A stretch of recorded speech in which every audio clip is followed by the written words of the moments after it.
Hello everyone, कैसे हैं आप लोग? मज़े में। और आई होप सो कि बहुत अच्छे होंगे सारे लोग। अपने बेनिफिट के लिए दो काम करेंगे, हर वीडियो को कंप्लीट वॉच करें। अच्छा, मैं एक बात बता देना चाहती हूँ, जब तक मैं ज़िंदा हूँ तब तक तो आप लोगों के लिए कंटेंट कंटिन्यू आता रहेगा।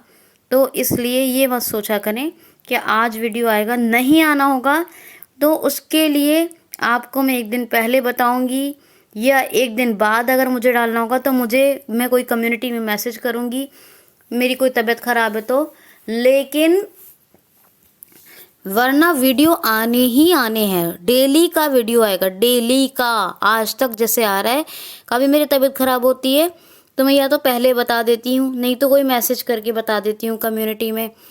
तो अगर मेरा 2 दिन अगर ऐसा हो गया तो समझ लीजिए कि वाकई कोई सीरियस प्रॉब्लम है जिसकी वजह से नहीं आया। वरना इंशाअल्लाह मेरी कोशिश ये रहेगी कि हमेशा वीडियो आता रहे डेली बेसिस पे। अच्छा, दूसरा, दो बेनिफिट आपको क्या लेने हैं। एक तो जो कंटेंट की तमाम वीडियोस हैं वो आपको मिलते रहें, इसके लिए आप चैनल सब्सक्राइब कर लें, और नई वीडियोस मिले इसके लिए बेल आइकन को हिट कर लें। और बहुत ही क्वालिटेटिव कंटेंट मैं आपके लिए शेयर कर रही हूँ, तो उसको ध्यान से सुने। चलिए स्टार्ट करते हैं। आज 4 फरवरी 2021 का सेशन। पहला क्वेश्चन है, वर्ल्ड कैंसर डे कब मनाया गया है? वर्ल्ड कैंसर डे कब मनाया गया है? तो ये 3 फरवरी को अभी ऑब्जर्व किया गया है। 3 फरवरी, 3 फरवरी को। देखिए, कैंसर के बारे में जो गलत प्रकार की धारणाएं होती हैं उन तमाम धारणाओं को ख़त्म करने और इसके बारे में जागरूकता बढ़ाने के लिए ये मनाया जाता है वर्ल्ड कैंसर डे। और इसकी थीम याद रख लीजिए, I am and I will. I am यानी मैं हूँ, एंड आई विल और मैं रहूँगा या रहूँगी, जो भी, ये इसकी थीम है। नेक्स्ट क्वेश्चन है, हाल ही में अभी डस्टिन डायमंड का निधन हो गया। ये कौन थे? तो ये अमेरिकन एक्टर थे, यानी अभिनेता थे डस्टिन डायमंड, और इनकी अभी डेथ हो गई। नेक्स्ट क्वेश्चन है, अपंग क्लिनिक अभी कहाँ, भारत का पहला अपंग क्लिनिक कहाँ स्थापित किया गया है? तो भारत का पहला अपंग क्लिनिक स्थापित किया गया है कहाँ? तो कहाँ? चंडीगढ़ में। चंडीगढ़ में इंडिया का पहला अपंग क्लिनिक स्थापित किया जा रहा है। नेक्स्ट क्वेश्चन है, हाल ही में कोरोना मुक्त होने वाला पहला केंद्र शासित प्रदेश कौन सा बन गया है? कोरोना मुक्त पहला केंद्र शासित प्रदेश कौन सा बन गया है? तो Andaman and Nicobar. Andaman and Nicobar corona मुक्त होने वाला भारत का पहला केंद्र शासित प्रदेश बन गया है। अंडमान को 4 पार्ट में डिवाइड किया जाता है दोस्तों। नॉर्दर्न अंडमान यानी उत्तरी, middle Andaman, lower Andaman and little Andaman. और निकोबार को भी इसी तरह 2 पार्ट्स में डिवाइड किया जाता है, great Nicobar and car Nicobar. तो ये 2 चीज़ें ये आप याद रखेंगे। और एक जो हमारा दक्षिणतम बिंदु है वो कहाँ है? तो वो भी अंडमान एंड निकोबार में है। कौन सा? इंदिरा पॉइंट, जिसको पिगमेलियन पॉइंट के नाम से जाना जाता है। ये एग्जाम में पूछा जा सकता है। नेक्स्ट क्वेश्चन है, हाल ही में अभी एशिया का पहला एरोसोर्स कहाँ स्थापित किया जा रहा है? तो बेंगलुरु में। एशिया का पहला एरोसोर्स कहाँ स्थापित किया जा रहा है? बेंगलुरु में। तो ये पहला एरोसोर्स है, और इस एरोसोर्स को बेंगलुरु में स्टैब्लिश किया जा रहा है। और रक्षा मंत्री राजनाथ सिंह, प्रेजेंट टाइम के हमारे डिफेंस मिनिस्टर हैं राजनाथ सिंह, इन्होंने इसका उद्घाटन किया है। नेक्स्ट क्वेश्चन है, हाल ही में वर्ल्ड बैंक ने यानी विश्व बैंक ने $500 मिलियन के ऋण की मंजूरी किस देश को दी है? $500 मिलियन के लोन की परमिशन यानी मंजूरी या एग्रीमेंट इसलिए नहीं कहेंगे, बस ये कह दें मंजूरी यानी परमिशन कह दें, लोन परमिशन या लोन साइन किया है वर्ल्ड बैंक ने किस देश के लिए? बांग्लादेश के लिए। तो $500 मिलियन के ऋण की मंजूरी मिली है बांग्लादेश को वर्ल्ड बैंक की ओर से। अब जितनी भी बांग्लादेश में जो सड़क, बिजली और दूसरी परियोजनाएं थी, उनका विकास करने के लिए विश्व बैंक उसे 500 करोड़ रुपए की ऋण सहायता प्रदान कर रहा है। वर्ल्ड बैंक की बात करें, CFO चीफ फाइनेंस ऑफिसर हैं कौन? अंशुला कांत। और कौन है प्रेसिडेंट? तो डेविड मालपास। वॉशिंगटन DC में हेडक्वार्टर है। 1944 में स्थापना हुई थी वर्ल्ड बैंक की। बांग्लादेश को ये मिल रहा है कैपिटल ढाका, करेंसी टका, ढाका टका ढाका टका ढाका टका, ये तो आपको याद हो गया होगा। और प्रेसिडेंट यानी राष्ट्रपति कौन है यहाँ के बांग्लादेश के? अब्दुल्ला हामिद। और प्राइम मिनिस्टर हैं शेख हसीना। यहाँ के फैक्ट्स आपको बताए जा चुके हैं, बहुत बार बताए गए हैं। खिलाड़ियों के लिए मानसिक शांति एवं स्वास्थ्य को ट्रैक करने के लिए एक एप्लीकेशन बना। और जितने भी telecom operators free internet provide करते थे, उन प्रोवाइडर्स पर बैन लगा दिया है, यानी वो अब नहीं प्रोवाइड करेंगे। डिजिटल हार्ट बनाया गया है ऑनलाइन कुर्बानी देने वाले पशुओं की नीलामी के लिए। और एक और बात, चलिए बस इतने ही याद रखिए, ठीक है, फैक्ट्स हैं ये। आगे चलते हैं अब हम। क्वेश्चन है, हाल ही में अलर्ट बीइंग आइकन अवार्ड से अभी किसको सम्मानित किया गया है? अलर्ट बीइंग आइकन अवार्ड से किसको सम्मानित किया गया है?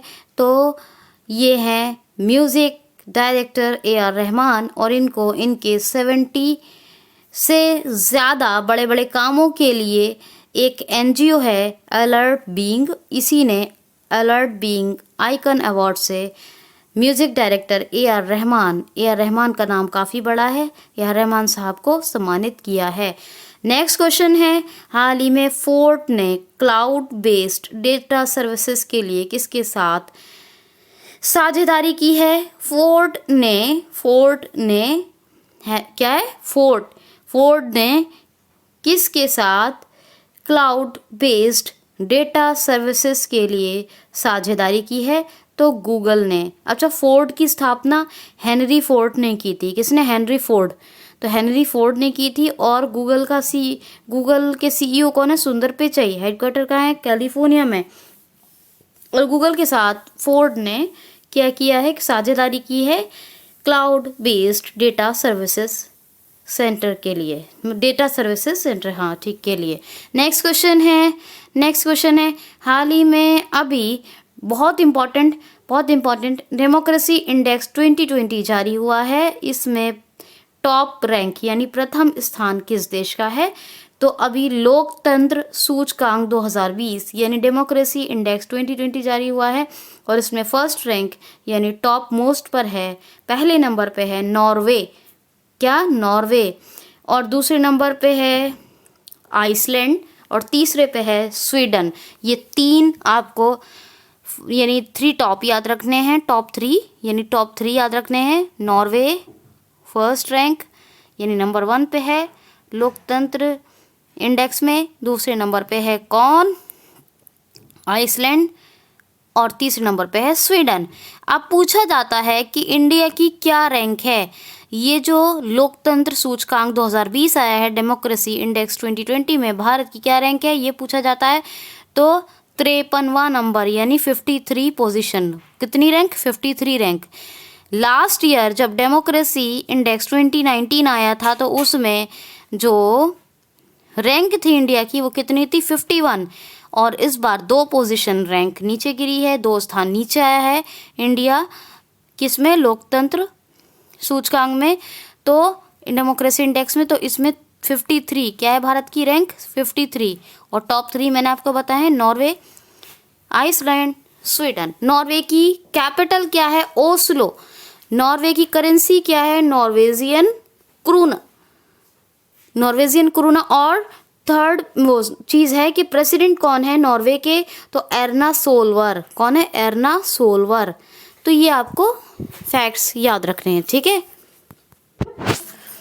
क्वेश्चन है कि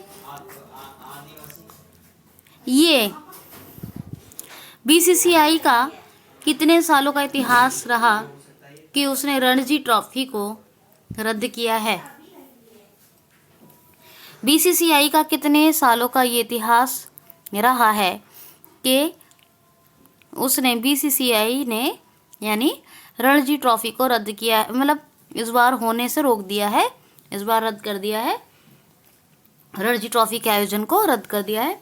तो ऐसा पहली बार हुआ है, ये पहली बार मतलब एक रहा है, फर्स्ट टाइम हुआ है ऐसा, बीसीसीआई की हिस्ट्री में ये फर्स्ट टाइम हो रहा है कि रणजी ट्रॉफी के आयोजन को रद्द किया गया है।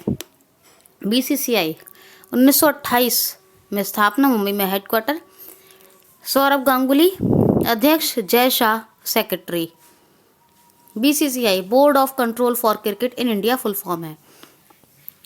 नेक्स्ट क्वेश्चन है, हाल ही में आसियान इंडिया हैकेथॉन 2021 का उद्घाटन अभी किसने किया है? तो आसियान इंडिया, इसका एक हैकेथॉन हो रहा है, हैकेथॉन। तो आसियान इंडिया हैकेथॉन 2021, इस हैकेथॉन 2021 का उद्घाटन किसने किया? तो किया है शिक्षा मंत्रालय ने। किस मंत्रालय ने किया? शिक्षा मंत्रालय ने। और हमारे प्रेजेंट टाइम के जो शिक्षा मंत्री हैं कौन है? ये है रमेश पोखरियाल निशंक। कौन है? रमेश पोखरियाल निशंक। ये जो शिक्षा मंत्रालय है ना, यही था पहले ministry human resource development, ministry of human resource development. MHRD का नाम बदल के कर दिया शिक्षा मंत्रालय, और तो इसीलिए जो एमएचआरडी मिनिस्टर थे वो शिक्षा मंत्री हो गए। और शिक्षा मंत्रालय ने ही आसियान इंडिया हैकेथॉन 2021 का क्या किया है? 2021 का उद्घाटन किया है। ठीक है जी। नेक्स्ट क्वेश्चन है, हाल ही में संगीता चौधरी को भारत का किस देश में राजदूत बनाया गया है? तो संगीता चौधरी ये बनी है माल्टा में भारत की राजदूत। किसमें? माल्टा में। माल्टा की कैपिटल क्या है? वालेटा। माल्टा की कैपिटल वालेटा और यूरो करेंसी है। प्रेसिडेंट का नाम आप खुद देखेंगे, राजदूत यही है। ठीक है, भारत की संगीता चौधरी। तो ये आप याद रखिएगा। क्वेश्चन है, हाल ही में कोलंबो परियोजना से कौन से देश बाहर हुआ है? हाल ही में अभी कोलंबो परियोजना से कौन सा देश बाहर हुआ है? तो ये हुआ है अपना देश भारत और जापान। श्रीलंका की है कोलंबो परियोजना, और इसी से श्रीलंका ने कोलंबो परियोजना यानी कोलंबो प्रोजेक्ट से बाहर कर दिया है अपने देश भारत को और जापान को। कौन है श्रीलंका के?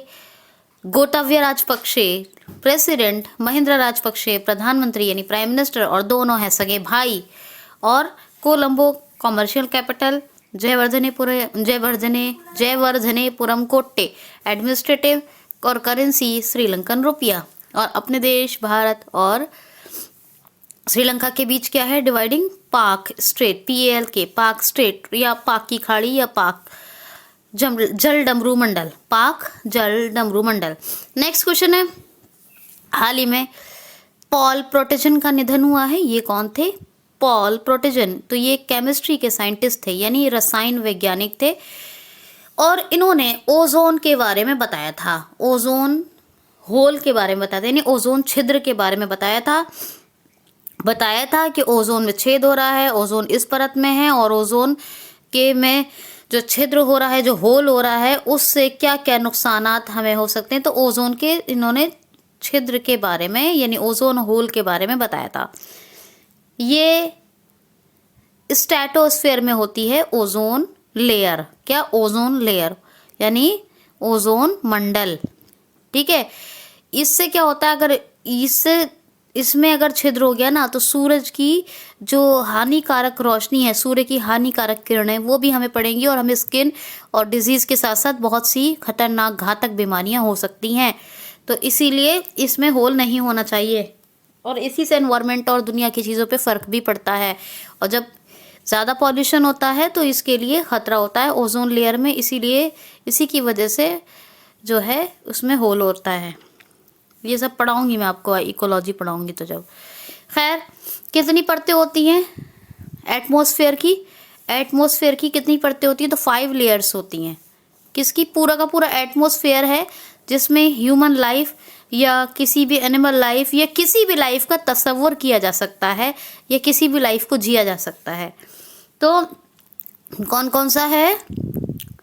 एक है, सबसे पहले आती है ट्रोपोस्फेयर, फिर है स्ट्रेटोस्फेयर जिसमें ओजोन लेयर है, फिर मीजोस्फेयर, फिर आइनोस्फेयर और फिर एक्सोस्फेयर। तो ये 5 लेयर्स होती हैं एटमॉस्फेयर की, याद रखना। और 1995 में, यानी 1995 में इन्हें नोबेल प्राइज से भी सम्मानित किया गया था। किसको? पॉल प्रोटेजन को। ये केमिस्ट्री के साइंटिस्ट थे और इनकी भी डेथ हो गई, और अभी इनके बारे में पूरा आपको बताया मैंने। और लास्ट क्वेश्चन है, हाल ही में अभी सैंडबॉक्स वेब पोर्टल किसने लॉन्च किया है? सैंडबॉक्स वेब पोर्टल किसने लॉन्च किया है? तो BSE, बॉम्बे स्टॉक्स एक्सचेंज ने।